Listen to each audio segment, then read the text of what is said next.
My name is Barb. I'm a beginner's expert, and we're going to talk about having a positive attitude.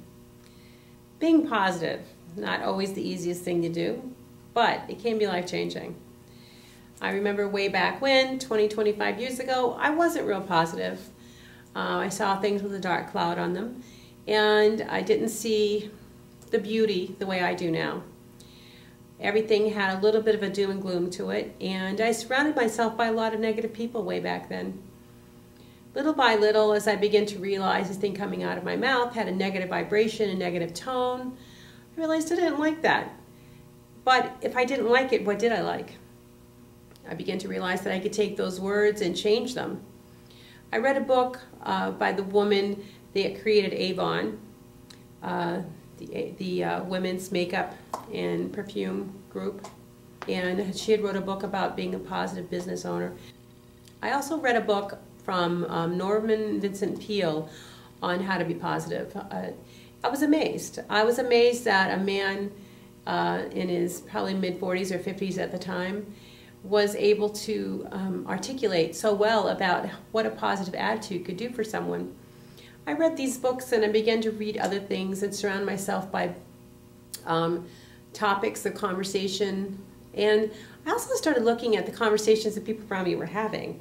It seemed that most people want to have a competition on whose story is the worst story. Going on vacation, you know, having a close call here or there turned into, oh, I almost missed this, I almost did that. And then everybody in the room wants to top their conversation with how much worse their conversations or, you know, their vacations were a little bit worse, a little bit worse.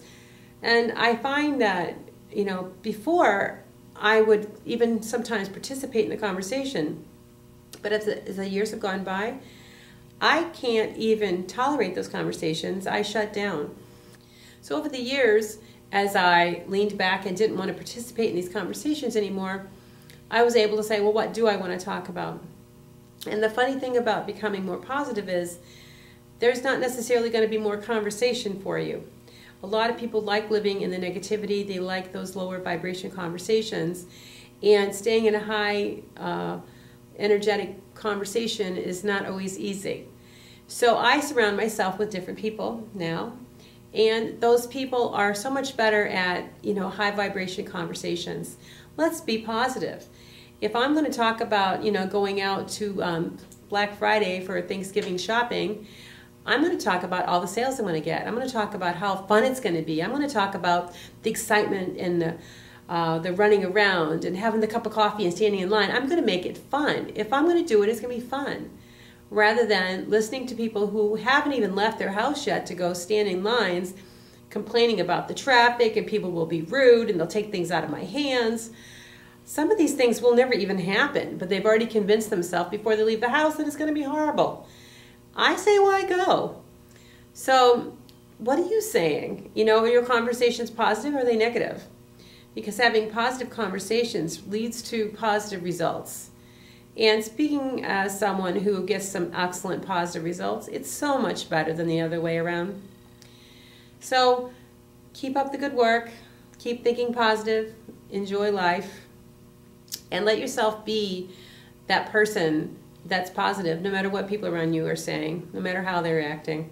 Doesn't matter. Be happy, be positive. We're going to be covering this in much more detail in the future during some of our classes. So I'm Barb Tremlett, I'm the beginner's expert, and I would love it if you would stay positive. Namaste.